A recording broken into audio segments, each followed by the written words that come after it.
કાશી તીર્થ ક્ષેત્ર તો છે જ, પણ તીર્થોમાં ખૂબ મોટું ધામ, પ્રિય નગરી ભગવાનની. અને પાર્વતીમાં પૂછે કે અહીંયા જેની મૃત્યુ થાય, જે તનથી, મનથી, વિચારોથી, દુષ્વિચારો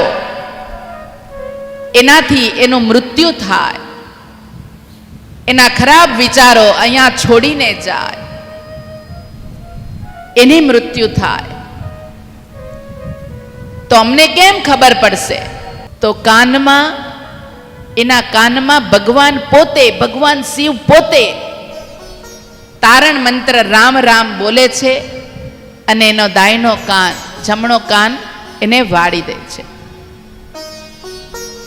એક આ કથા હોય ને, એ પુરાણોમાં ઇઝી ટુ ડાયજેસ્ટ, સમજણ પડે એ રીતે વાત કરવામાં આવી છે. કાન વાળી દે મતલબ કે હવે આ કાન આપણે કોઈનું નહીં સાંભળવું હોય તો આપણે શું કરીએ?